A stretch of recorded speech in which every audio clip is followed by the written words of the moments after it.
Hello and welcome back to the Jet Press Podcast. My name is Justin Fried, and I'm joined, as always, by my man Mike Luciano. Mike, what's going on, man? How you doing? How's it going, Justin? Thrilled to be on this third episode of the Jet Press Podcast. Make sure to find us in all those places: Apple Podcasts, Google Podcasts, Spotify, wherever it is you get your podcast. Make sure to give us a 5-star review. Again, not for our ego, I swear, to drive us up those charts. Justin, boy, do we have a packed show today, man. The Yeah, we do. quarterback frenzy, the quarterback extravaganza, whatever you want to call it. So if you're in the mood for Jets quarterback talk, sit down, pour yourself a drink, unless you're driving, in which case, keep your eyes on the road. But if you're stationary and you're listening to this podcast, strap in because we have a full afternoon of content, starting with the man of the hour. We thought it was impossible. We thought there's no way he would leave his current team, especially with that contract. And lo and behold, Aaron Rodgers, future Hall of Famer, top 10 quarterback still, even after this year, is being linked to the New York Jets. And some of these rumors are actually gaining a bit more credence because a report just came out a day ago or 2 days ago that said that the Packers are looking not to trade Rodgers to an NFC team. The Jets, as you for the, in case you got no connection to the Jets whatsoever, are not in the NFC. Isn't that funny? So the idea of acquiring Rodgers is a very real possibility. It's not just fantasy land anymore. And this goes into what we said about Lamar Jackson the other day, which Aaron Rodgers is not available all the time. You go and get him. However, like with Lamar, there are some big concerns with Aaron Rodgers. He's going to be 40 years old next year. Now, I know that Tom Brady has kind of skewed everything. Let's just take Tom Brady out for a second. How many elite quarterbacks playing till 40 have sustained their past elite level of play? Like Drew Brees numerically and statistically did, but we saw those Drew Brees games in New Orleans. That was not the Drew Brees that's a Hall of Famer. That was can't throw the ball past 15 yards, dumping it off to Alvin Kamara. That was not elite quarterback play. Peyton Manning fell off a cliff.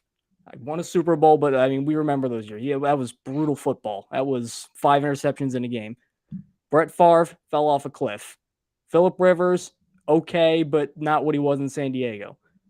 So Aaron Rodgers is kind of entering that sort of era. We saw the decline already. He was throwing more interceptions than he ever had. He didn't have the best team around him, but he was just missing throws that Aaron Rodgers normally makes. So if you're the Jets and you're wanting to acquire Aaron Rodgers, you have to be aware of the fact that you're probably not getting the MVP guy that we saw in Green Bay.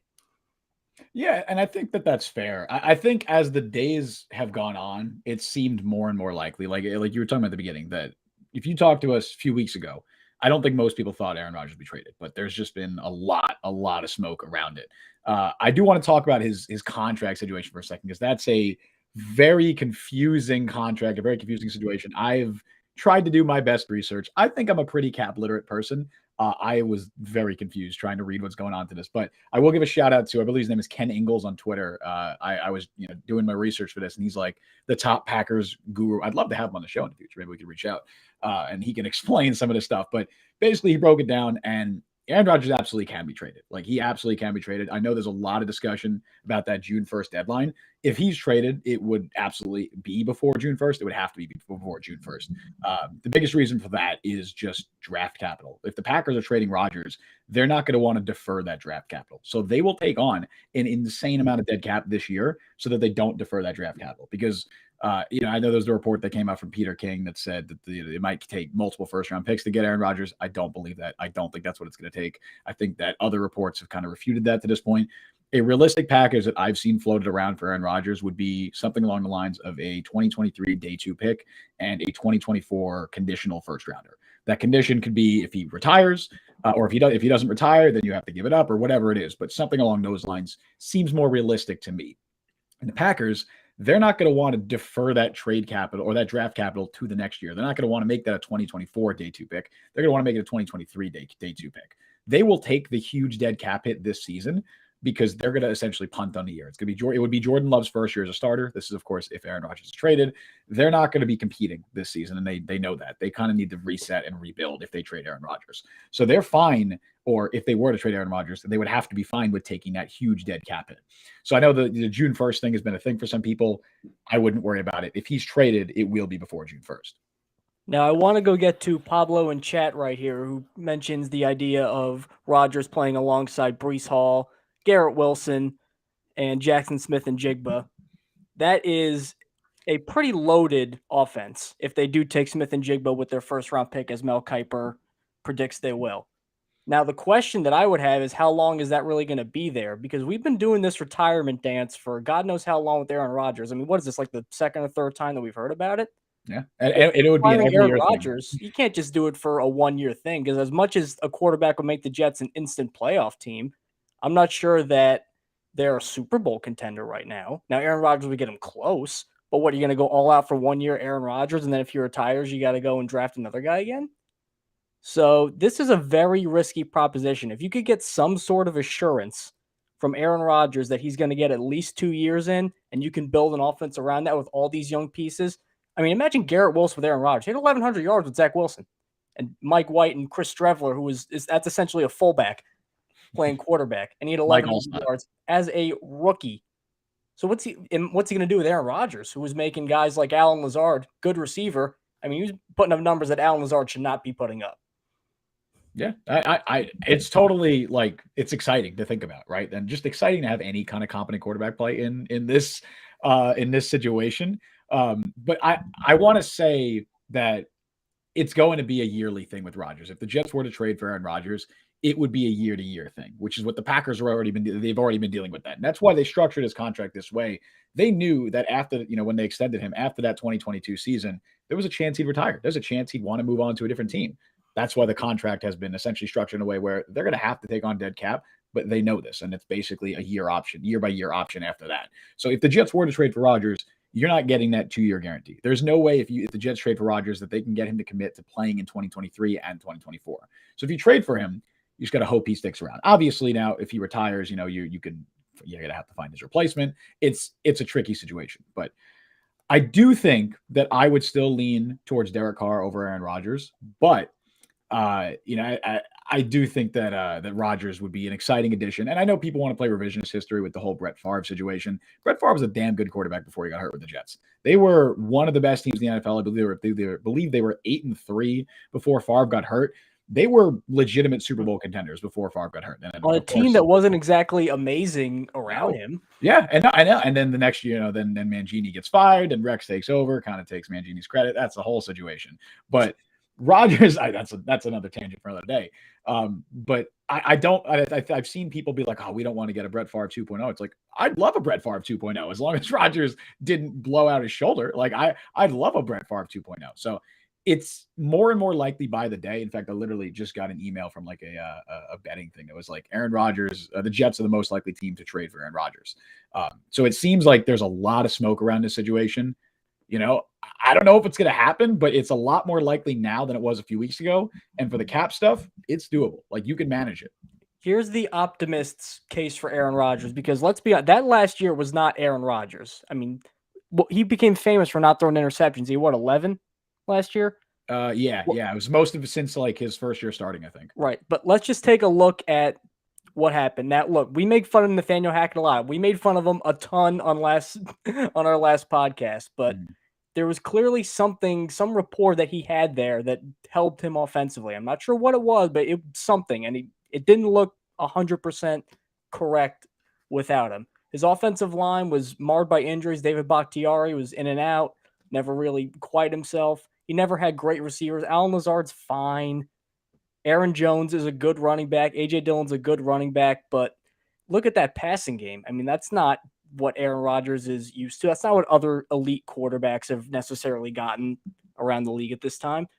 I would argue that Green Bay without Aaron Rodgers is not a playoff team by a long shot because they weren't with him. They were below 500. Not even close. Yeah. I just think Green Bay's in this weird kind of middle ground right now. So if Aaron Rodgers say, I could either stay in cold Green Bay, frigid Green Bay, and throw to potential, actually, because Lazard's a free agent. Lazard could leave. Yeah, Lazard could come to the Jets. Yeah. If the Jets go out and Christian Watson's fine. Romeo Doubs is fine. Are they going to be number one receivers for Aaron Rodgers?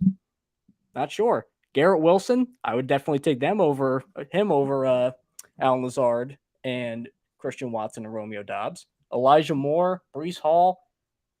I think the Jets have better offensive personnel right now than Green Bay. Oh, for sure. They absolutely do. I want to. Kev asked the question in chat, and we talked about this before, but he said we can't wait for Rodgers post June 1st when Carr can be had in weeks. I do want to clarify that. We said it before, but yeah, people have talked about this. The June 1st deadline, like the Packers would trade Rodgers before June 1st. They would have to. They're not going to, because nobody's going to trade for Aaron Rodgers after June 1st. No one's waiting till after June to trade for Aaron Rodgers. They would take on an incredible amount of dead cap, because the reason that June 1st deadline exists is essentially so it allows teams to split dead cap hits. So if you're cutting a player after June 1st, you can cut that player and take on some of that dead cap in this current year and push some of that dead cap to the next year. With Rodgers, they would just have to take on all of that dead cap this year. They would be able to get under the cap. They'd have to max void restructure a lot of veteran players, have to make some cuts, but they can get under the cap. And I said it before, I shouted it out before. Ken Ingalls on Twitter, Packers Guru, or Cap Guru, he's the guy to look at. He broke this down really well, but they absolutely can do it, and they would have to, because no team is trading for Aaron Rodgers after June 1st. And it's interesting because I want to clarify this too. I've seen some people propose this, where when you can cut a player and designate them as a post June 1st cut, you can't do that with trades. The only thing you can do is you can verbally agree to a trade in like February or January, whenever, and then say, hey, we're going to go through that after June, and then you just plan your cap around not having that money. The big issue with that is that it's a verbal agreement, and there's nothing binding any team to backing out of that. Say, for example, God forbid, Aaron Rodgers breaks his leg in the offseason or tears his ACL, something happens off the field. The Jets aren't going to do that trade anymore. And so no team, that's the biggest reason why no team, and it's never happened before to my knowledge, would verbally agree to a trade and then enact that trade 5 months later. Like that, it just doesn't happen. So if he's traded, it would be before June 1st. It would have to be before June 1st. So whatever the Jets do at quarterback, whether it's Rodgers or if it's Rodgers or Carr, I imagine that trade would get done within the next month. I don't think they would wait until free agency to start. If they're waiting until free agency to start, you're probably looking at a Garoppolo. And to go off of that point, they have to get this trade done, I would say, pretty soon, because the Jets are not the only team who needs a quarterback, and they're not the most attractive team who needs a quarterback, despite their defense and other pieces. If you look at the other teams mentioned as people who could potentially grab Aaron Rodgers, for some reason, I don't know why San Francisco is up there because of the draft capital that they gave up for Christian McCaffrey, but let's just say hypothetically it happens. I mean, you can't get a better situation for a quarterback than that. And if you look at Las Vegas, you got Devontae Adams, you got Darren Waller, you got Hunter Renfrow, you got Josh Jacobs potentially. That they could be a very attractive spot. And Aaron Rodgers, I'd imagine, is going to have some say in where he goes. Yeah, now, I want to go bring attention to what Matt in chat says, because this leads into our next topic. Do the Jets want to stay on the never-ending road to 500 or trade for a top-4 quarterback who may be on the back nine with still a few years left? Derek Carr is not winning multiple playoff games. Well, let's go take a look at Derek Carr's resume. Because Derek Carr, who, by the way, has all of the Raiders' passing records, all those great Hall of Fame quarterbacks that they have, Ken Stabler, even though he's not in the Hall of Fame, Jim Plunkett, very good. Derek Carr's beat them all by a mile. Let's go look at Derek Carr's resume since he came into the league, because Carr came in 2014 on a horrible Raiders team. A horrible team. He actually performed okay. Then he comes in, then he really starts coming into his own under Jack Del Rio, who, again, Jack Del Rio is not an amazing offensive coach or a great NFL coach. He's not bad. He's just not amazing. And Derek Carr, what do you know? Pro Bowl year, 2017 Pro Bowl year. Then John Gruden comes in, and I can't think of a more unstable situation than what John Gruden had with the Raiders. So combine Gruden instability plus post-Al Davis Raiders instability, or even Al Davis at the end of his life instability, and Carr was still producing. Early on, he didn't have an offensive line, still throwing 20 touchdowns every year, still throwing 4,000 yards every year, still avoiding turnovers. What more can you ask of a quarterback, especially in a very tough division? Because that's right when Kansas City was still great. Denver kind of had that great defense both with and without Peyton Manning. The Chargers always had good quarterback play. That's a murderer's row right there for a quarterback, and Carr still produced. And then you go into, let's just look at last year too, because I think last year really encapsulates Derek Carr's value. His coach got fired because he said racist, homophobic, all of the worst things you can do. He was John Gruden.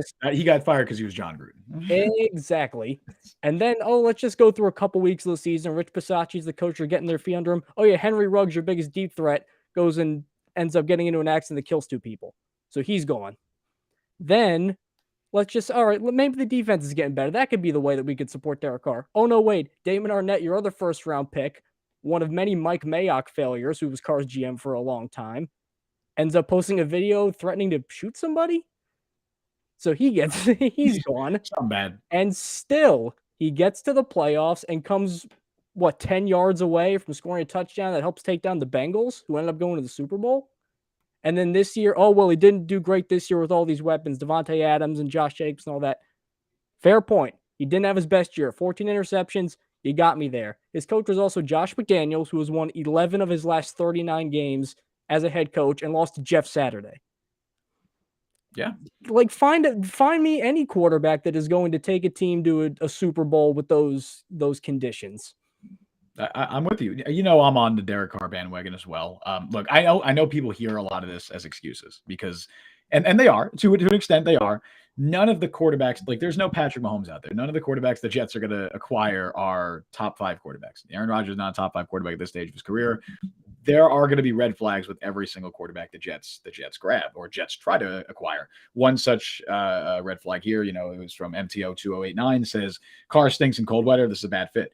That's a fair concern. Derek Carr in his career has been bad in cold weather. That's something the Jets would have to take into account and they'd have to consider. And there's nothing wrong with pointing that out and being like, look, this is an issue because it is. And I think that that's something the Jets are definitely really considering with this. But like I said, there are red flags with every single one of these quarterbacks. If we ignore the cold weather thing for a second, which of course the Jets won't, but let's ignore it momentarily. Derek Carr has been an average to above average quarterback for the vast majority of his career, despite, like Mike pointed out, very shoddy offensive lines, really bad coaching staffs, the worst defense in the NFL. Derek Carr has never had a top 20 defense in 9 years in the NFL. That level of ineptitude from an organizational standpoint is almost unbelievable. And not only that, multiple times. How many times was defense 30th, 31st, 32nd? Yeah, exactly. They rank 32nd in the NFL since he's entered in the NFL, since he's entered the league in 2014 in pretty much every single category. So he's dealt with a lot of crap, essentially, right? This season, you're right, was not his best year. He threw those 14 interceptions. It was probably his worst year in a few years. He also was not a great fit for the Josh McDaniels scheme, and I don't think McDaniels ever really wanted Derek Carr, which is why they're moving on from him, because they can't move on from McDaniels. They're stuck in that contract. This is Josh McDaniels' team, and he wants his guy in there, whether that's Tom Brady, whether it's Jimmy Garoppolo. He wants his guy. That's why they're moving on from Derek Carr. Derek Carr's sort of being made the scapegoat, sort of just being like, we need to reset, and we want to just get a different quarterback in here. And that's why. I do want to say what Matthew says here. This is a good point. This is totally a fair concern. Carr is clearly an upgrade, but can he beat Mahomes, Allen, Burrow, Herbert, Lawrence, potentially Brady in a playoff game? Go for the home run. I agree with that to an extent, but I will also say, who is the home run? Is the home run Aaron Rodgers? Because while I agree that Aaron Rodgers, obviously, historically, has been a lot better than Derek Carr, and this past year was even still better than Derek Carr, what Rodgers are you getting? Can he stay healthy? There's a lot of question marks about Rodgers' future. And I would be happy if the Jets traded for Aaron Rodgers or Derek Carr. I'd be very happy with that situation. I think with a Derek Carr, and this I forget if I talked about this on the show or not, but I've definitely talked about this to others. With Derek Carr, you'd be trading for Carr. I don't think you'd expect to win a Super Bowl with Derek Carr. If you did, great. Jimmy Garoppolo got to the Super Bowl with the 49ers. It can happen. It's totally possible. Average to above average quarterbacks can totally win a Super Bowl. It's a lot harder when you don't have a Patrick Mahomes or a Justin Herbert or a Josh Allen or a Joe Burrow, but you can do it. The thing with Carr, you'd want to pull something like what the 49ers did with Garoppolo. You'd want to have Carr in there for a few years.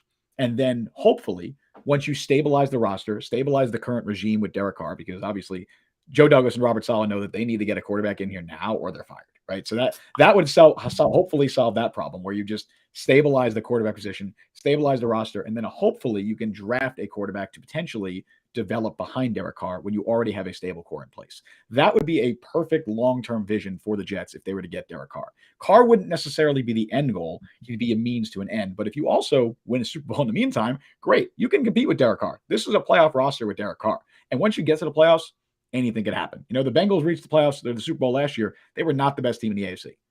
They were absolutely not the best team in the AFC, but anything could happen once you get to the playoffs. So I do think I hate the whole like, oh, you can't win a Super Bowl with X quarterback, right? Maybe you can't win a Super Bowl with Zach Wilson, or maybe you can't win a Super Bowl with John Skelton, but you can win a Super Bowl with Derek Carr. It's harder because he's not in that elite tier, but you can do it. I think the underrated thing about Derek Carr too, extremely durable. Extremely so. How many? I believe he's only missed, 2 starts in his career due to injury. Now, he missed a couple this year because he got taken out of the lineup and Jarrett Stidham came in. Mhm. But how many times have Jets just been shuffling quarterbacks in? I've never seen one worse than this year, but even think back to other years. How many times have we finally gotten promising runs and then all of a sudden, oh, wait, Sam Darnold got mono or a guy got hurt? Yeah. I don't That think the Jets durability is had an a extremely underrated asset. Now, I get the AFC is loaded with quarterbacks, so much so that you look at guys like Trevor Lawrence, Lamar Jackson, Tua. Not all of them are going to make the playoffs next season. That's just how deep the conference is. So I get saying, well, Derek Carr hasn't made it before. Why is he going to make it now? I think just going back to that earlier point about the infrastructure, not that the Jets are some master of how to build a culture, far from it. In fact, I think they're in the top 5 offenders of how not to build a culture generally, if you look back at the history of the franchise. But this team is ready to win games now. They literally, no team was a quarterback away, in my opinion, more than the Jets last year. Because they got the pieces. The offensive line isn't amazing. Okay, you can tinker with that. You can draft a guy. You could sign someone in free agency. These are all things you can fix. Derek Carr, and one thing that I do like that Derek Carr I think will do is he's going to open up the verticality in this passing game. Absolutely. Now, how many times this year, like you saw those Zach Wilson games? We all saw those Zach Wilson games. It was Baby's first offense. It was Fisher Price, Kitty offense off the kids menu. It was short slants. It was slant flats. It was rollouts with 1 or 2 guys. That's not complex. So when people bang on a lack of creativity, that's all he could really handle. Derek Carr, you could throw a full offense at him. He's done it before because his coordinators keep moving in and out, and he's had to learn new offenses. He's got a stronger arm than people think. I know he doesn't maybe unleash these big bazooka throws unless it's against the Jets and Greg Williams runs cover 0. But he's got a fantastic arm. He's mobile enough in the pocket. He's not going to run for 1,000 yards. He's got good pocket maneuverability. There's a lot to like just about the way he plays the position. And he's done it for a very long time, very consistently. I don't see what the real problem is with Carr. Now, again, he's somewhat expensive because he's got that big contract, but that's not outrageous for a big quarterback, for a quarterback of his stature. Yeah, and it won't take a ton to get him in a trade either. Obviously, we don't know exactly what his market is, but I don't think any team's giving up a first-round pick for Derek Carr. Everyone knows that Derek Carr has to be gone from that Raiders roster by February 15th, I believe the date is. And so when you have, like, the Raiders don't have leverage. They don't, because every team knows that if they don't trade him, he's cut by February 15th. Another smart Raiders franchise move. You get your best trade asset in God knows how long, and you immediately torpedo that. Yeah, we don't got to turn this into a crapping all over the Raiders podcast. Although I could do that because that would be fun. Because it's fun to make fun of Mark Davis. He's so Raiders innately mockable. They are a bad organization. I had to cover them for a while. They are just a bad. And this is coming from a Jets fan. And these are Jets fans telling you this. They are a bad organization. But yeah, I mean, a team that drafted Bryce Petty is saying you don't know what you're doing. Drafted Christian Hackenberg in the second round. Well, we talked about this last time. We could do an entire Jets podcast on just bad draft picks that the team has made and discuss them. Be like, hey, remember Jarvis Harrison or whoever? Oh boy, that was a shout. That's a blast from the past. Yeah, the interesting thing about Carr, and I think this is something that people really discount. And they kind of look at him like, or at least from what I've seen, people have thrown out like that, oh, he's an average quarterback, which means he's a game manager. I think Carr is anything but a game manager. I think he's a volatile QB who can absolutely win you games. I mean, the dude has the most game-winning comebacks in the NFL since he entered the league in 2014. He's, I think, 33, which is a lot. Now the point is oftentimes you have to be down to initiate a comeback drive, but still. And it speaks to how bad that Raiders defense has been, that he's been trailing so often. But that's still impressive. And he can win you games. He won the Raiders a lot of games. He can also lose you games. He's a better version of what Carson Wentz is right now.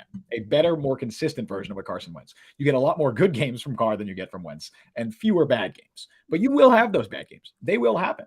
It's kind of in stark contrast to, the other guy that has been connected to this Jets team, which is Jimmy Garoppolo, right? Garoppolo is kind of the complete opposite of Carr in the sense that he's not going to really win you many games, but he's probably not going to lose you them by making mistakes. He's just fine.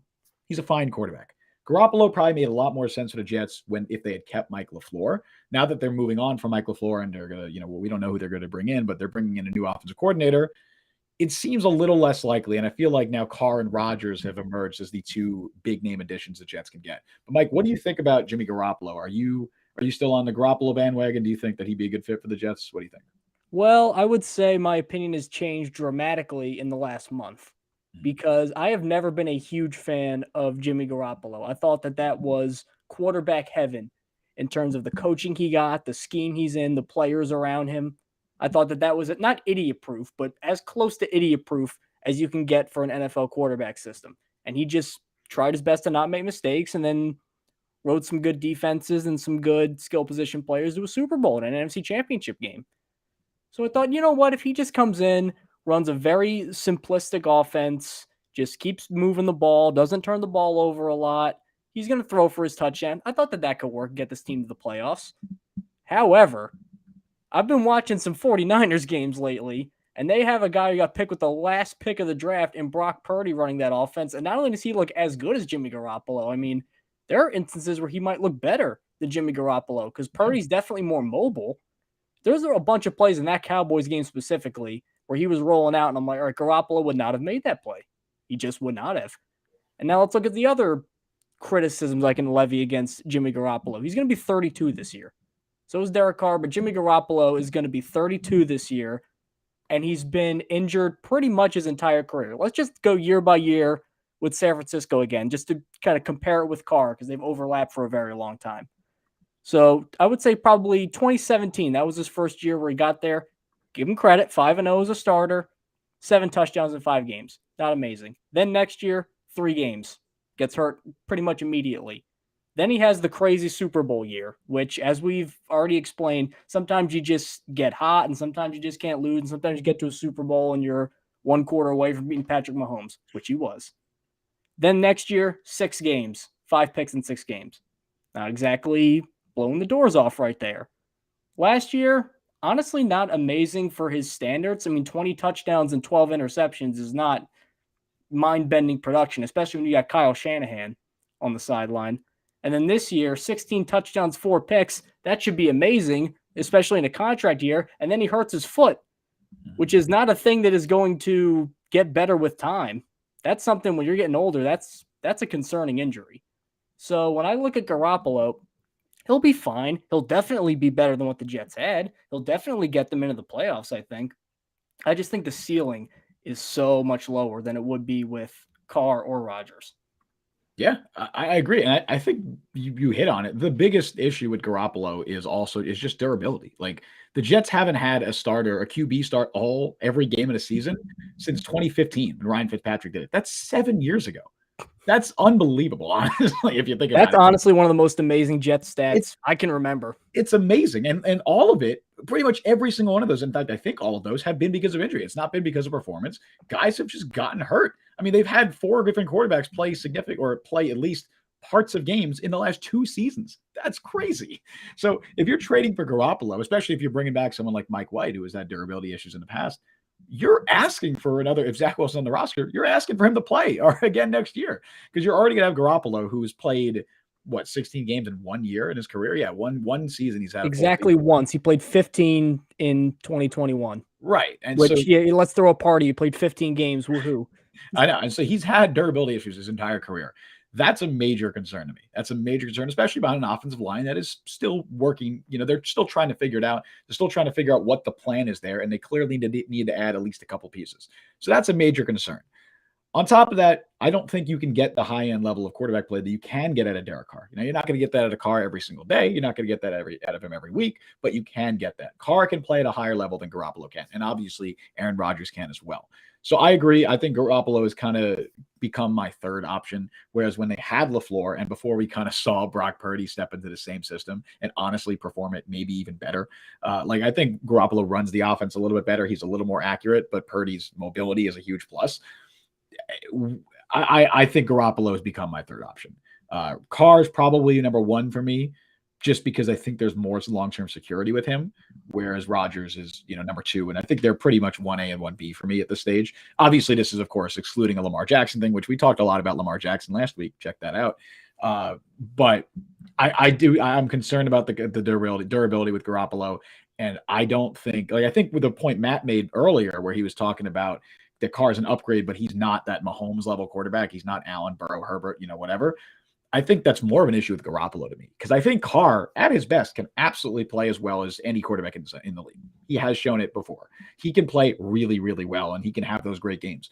Garoppolo isn't really that guy. He's very stable, very consistent, but he's not volatile like Carr. And I think you need that volatility at the quarterback position if the Jets are going to swing for the fences. I don't think Garoppolo is a swing for the fences. I think he's a move where you're like hoping you get to the first round of the playoffs and then see where you go from there. And let's be honest, the Jets are a downgrade from San Francisco in terms. Now, that's not an insult because the Jets are good. It's just San Francisco, you can't do much better. I mean, how many running backs in the league are better than Christian McCaffrey? Like 2, 3, if that? Yeah. Tremendous offensive line, perhaps the best offensive lineman at any position, you could argue, in Trent Williams. Brandon Ayuk really coming into his own. George Kittle, elite tight end. And again, I know that I'm a Shanahan simp, disciple, whatever the adoration adjective you want to use, but that is the pinnacle, in my opinion, of offensive coaching right now in the NFL. That's why everybody's trying to hire Shanahan assistants. That's why Mike LaFleur got hired by the New York Jets. Mm-hmm. So what you're saying is not only is Garoppolo going to run this offense, but we're going to pay him a ton of money and expect him to carry this team. I've seen more carry out of Carr in worse situations than I have from Garoppolo. Not that he's completely just brain dead and that anybody can run this offense, because we've seen that there have been some guys who can't do it. But I'm really not expecting much from Garoppolo. I mean, I think there's a reason, too, that the Niners, off a Super Bowl win very recently, were like, all right, we need to trade up aggressively to get Trey Lance. Obviously, Trey Lance hasn't worked out because of injuries, but the fact that that was even a thought in this organization, the fact that it was permeating, I think it told you right there what they thought of him and what they thought of how he could operate that offense. So I don't know why the Jets think all of a sudden he's just going to play outside of himself, out of his mind, rather, and lead this team to an AFC Championship game or Super Bowl. I just don't see it. Now, I see competence. I don't see breaking through. Carr, at least, if everything goes as planned, I could see a potential breakthrough, like Matthew Stafford. Garoppolo's not at that level. I agree. And yeah, it just, it's tough. Like, I would be happy if I would be content. I'd be content if the Jets sign Jimmy Garoppolo. One, you don't have to give up draft assets, which, you do have to give that up probably for Carr and definitely for Aaron Rodgers. So that's one thing. I'd be content. But also, if say Rodgers was traded elsewhere and Carr obviously is going to go elsewhere, right? If Rodgers isn't traded, then, you could be like, oh, the Jets only missed out on one guy. So like if Lamar Jackson and Aaron Rodgers both stay put, then it's like, all right, you have Derek Carr. That's your top option. If they miss out on Carr and resort to Garoppolo, fine. I'm content with that. However, if Rodgers and Lamar are both traded and Carr goes somewhere else and the Jets miss out on all three and then have to kind of fall back on Jimmy G, that's a failure in my mind. It's not as much of a failure as relying on someone like a Jacoby Brissett or a Gardner Minshew, but it's a failure. It's hard not to look at it as that. I do think Garoppolo could save jobs, which that's why I think I'd be content with it, because I know the regime is really just focused on, they're trying to build a long-term winner, but they also know they're not going to be here for the long term unless they have a good team this year. They need to get a quarterback in there. If you put Jimmy Garoppolo on this Jets team in 2022, they make the playoffs. They do. They make the playoffs. I don't know how far they get. They might not get past the first round, but they make the playoffs. And, that's the whole thing with Jimmy G. That's the whole thing with this quarterback situation is, do you want to rely, or what is your goal essentially for this upcoming season? Is your goal to get to the first round of playoffs? Is it to get further? I don't know. Those are the questions that the Jets have to answer themselves. Those are the questions Joe Douglas has to answer, as well as Robert Saleh and even Woody Johnson. And for the Garoppolo is a winner crowd, he's a winner. Like, all right, let me just ask you this. Trevor Lawrence already has more postseason touchdown passes than Jimmy Garoppolo. Mm-hmm. Jimmy Garoppolo is 4. They were in an NFC Championship game. What did they throw the ball 8 times with him, and he completed 6? Does that show you, like, we think Jimmy Garoppolo's arm is going to win these games? Wait, are you saying that wins aren't a QB stat? Is that what you're trying to say? That is, in fact, what I'm saying. Zach Wilson, he won a bunch of games. He must have been fantastic. He was over 500 this year. Oh, Kenny Pickett was dominating, so therefore he must be better than Derek Carr, right? Yeah, of course. That's how it works, clearly. Of course, yeah. I'm a very smart analyst. Justin Herbert's never won a playoff game. Clearly, he's not as good as Mark Sanchez. Oh, of course, not even close at that point. I mean, he got 2 AFC Championship games. Yeah. So obviously, it's a very silly discussion. Regardless of what the Jets do at quarterback, they're going to be taking on a big cap hit, likely in whatever they do, and assuming they don't draft someone, which they probably won't. Correct. Which means they're going to have to make some moves. They're going to have to make some cuts. Why don't we switch gears and kind of talk about that a little bit and potential guys the Jets could move on from this offseason in terms of cap casualties, whether it's a Carl Lawson, a Braxton Berrios, Jordan Whitehead, John Franklin Myers. There's a lot of guys, Corey Davis, there's a lot of guys in that category. Mike, If you had to predict a couple players the Jets do eventually cut this offseason, who are you throwing out there? Well, I'm going to go with one I think and one not I hope, because that's a bad way to analyze things. You don't want Right. people to lose their jobs, but one I think the Jets could benefit from on the field might be a better way to phrase it. I Right. think Carl Lawson will get cut. Now, we'll give him credit. He tried his ass off with the Jets. We can't question his effort. But at the same time, they paid him to be a number one edge rusher. He was fine, but for that defense, I don't really see, number one edge rusher talent right now in Carl Lawson. He's certainly fine, certainly serviceable. I think he's a little too expensive right now. And I also think with Jermaine Johnson coming up, who needs some work as a pass rusher, but I think he'll get there. I think that's kind of the natural succession plan, is to just elevate Johnson and Bryce Huff, and then Carl Lawson, we wish you well in your future endeavors. The one that I think the Jets could really benefit from is Braxton Berrios. Now, Berrios, terrific kick returner, terrific punt returner, especially last year. I mean, better last year than this year. He's got some value. I don't know what Mike LaFleur, I don't know what Braxton Berrios did to him or had on him, or what kind of compromising pictures he had on his phone or what, but the fact that there were games where Berrios was a bigger offensive piece than Elijah Moore in the gameplay, it baffles me. I have no idea how that made any sense. So I think that if he's gone, and they could even maybe keep a Corey Davis, who's another cut candidate, but I think they really like what he brings to the table, both from a leadership perspective and his blocking. I think if Berrios goes and you run it back with Wilson, Davis, and Moore, that is a well above average receiving core. I agree. Lawson is someone that I'm fairly confident won't be back on his current salary. That doesn't mean they'll cut him. They could restructure, but I would be very surprised, given how much flexibility they have with that contract, if he was back on his current deal. He's set to make, I think, $15.33 million. That's his cap hit next year. You could cut him for, I think, $330,000 or something like that. Basically, you can cut him for free, essentially. So it seems very similar to like the situation with Jamison Crowder a few years ago, where the Jets knew they had all the leverage in the situation, and they're like, "Hey, we're going to basically force you to take a pay cut. We can stretch this contract out another year, put a little guaranteed money in the future, but either way, you're not going to make your cap hit can't be $15 million this year, because the Jets know they're going to be up against it with the cap, especially because of the move they're going to have to make a quarterback. We'll see what happens with a Quinn Williams extension. There's a lot of factors there, but they know they're going to be up against it with the cap. Carl Lawson at $15 million, like you said, Mike, it's just not worth it given what he produced on the field last year. Now, he has a fairly good excuse. It was his first year coming off an Achilles tear. There was a report from Connor Hughes that came out that basically said Lawson had a setback in his recovery, I believe in like May or June or something. And he had to have, or maybe it was earlier than that, but he had some kind of setback in his recovery, had to have a second surgery on his Achilles. He didn't start running until right before training camp. Oh, poor guy. It's insane. The fact that the dude played an entire season on that and was still good. Like, he wasn't bad. He was a league average, I'd say, a league average edge rusher, right? League average pass rusher, league average against run defense, just pretty solid player. The fact that he was able to do that, despite having 2 Achilles surgeries and barely even running before training camp, is impressive. And I think that also has to be taken into account. And that's why I don't think they'll cut him. I think they'll restructure him, because I think that they know that he was very limited by his injuries last season. He was coming off that Achilles tear.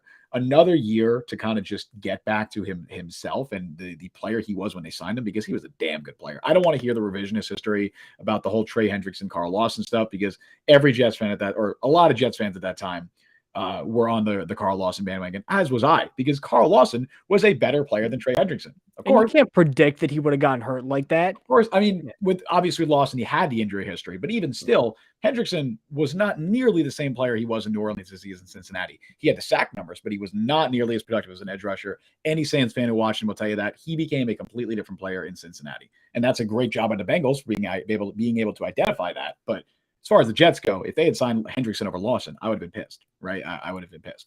Of course, hindsight's 2020. Carl Lawson ends up getting hurt, but he was tearing it up in the summer before he got hurt. No, that's a terrible pun. Awful pun. I didn't mean really, man.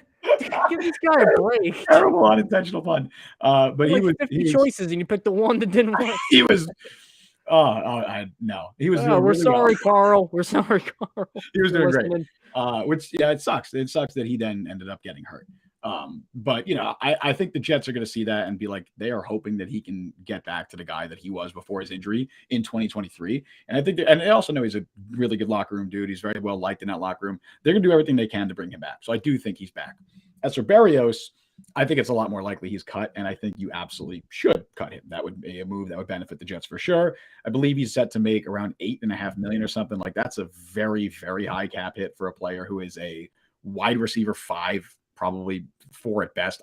He's not a wide receiver 4. He's a wide receiver 5, and was honestly below average returner this year. He's relatively safe. Like he's not going to fumble the ball, but he made some very, very stupid decisions late in the year. Just very questionable decisions with his punt returning.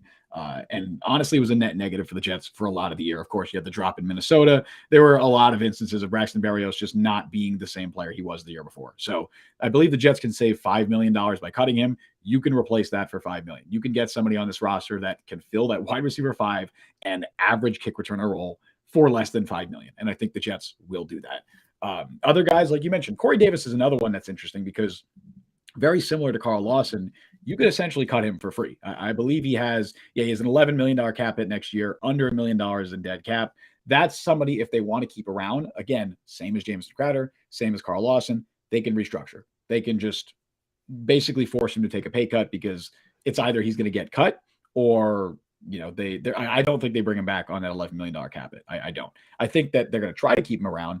But if you go out and trade for someone like Aaron Rodgers and he wants to bring Alan Lazard in or whoever, right? You can just do that. Like you can cut Corey Davis and then replace him with Alan Lazard. You can do that. But I do think for the $11 million that he's being paid, he's worth that. Like I know everyone hates Corey Davis. I mean, it's very easy to get on the guy. He's had a lot of injury troubles in New York. He's had the drop issues, but $11 million given the current wide receiver market is not a lot. Like that is for Corey Davis, who is probably a solid wide receiver number 3, and in a good situation, you hope he's a wide receiver number 2 if he can stay healthy.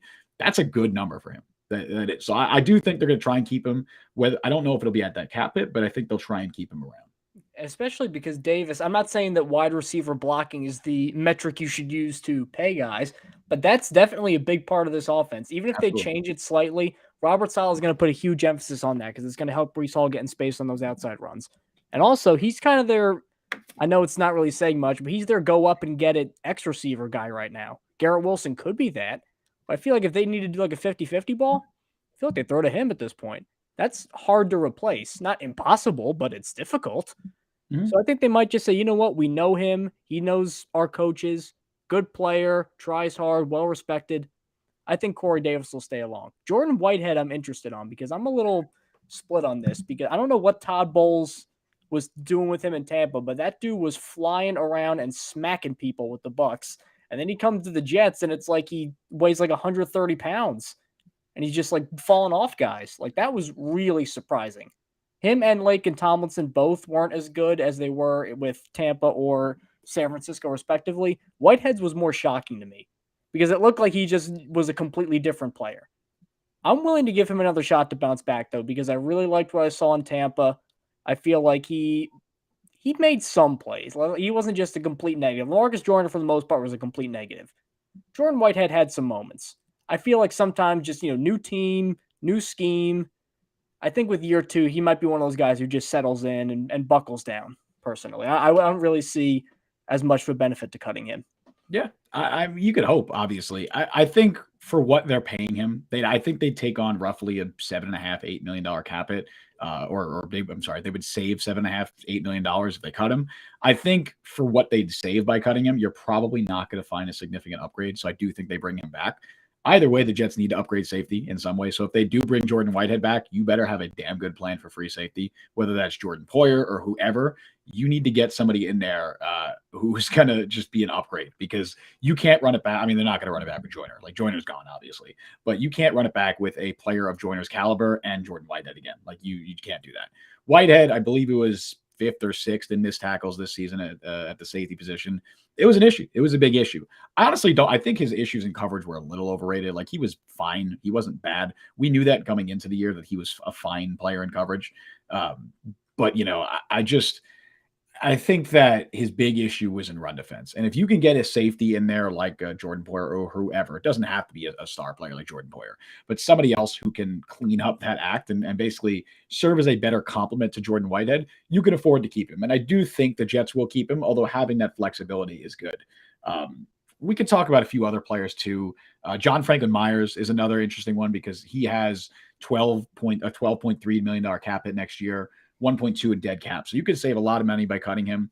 I don't think they do because as much as, again, I feel like John Franklin Myers is another Corey Davis-like player where Jets fans just kind of like to crap on him. John Franklin Myers is a good player. Like he is an above average player. His He's solid for what he is. He's not going to change your defensive line, but he's a perfect versatile role player, which is honestly what they need and what they need a lot of on that Jets defensive Exactly. line. And I'm all in favor of giving more snaps to Jermaine Johnson, to Michael Clemens, to Bryce Huff specifically. But you don't have to cut Carl Lawson or John Franklin Myers to do that necessarily. Especially, you could just play Franklin Myers more on the inside. I know the Jets really hesitated with doing that, especially on early downs last year, but why not? Your interior defensive line depth is not good. Nathan Shepard's not good. Solomon Thomas is not good.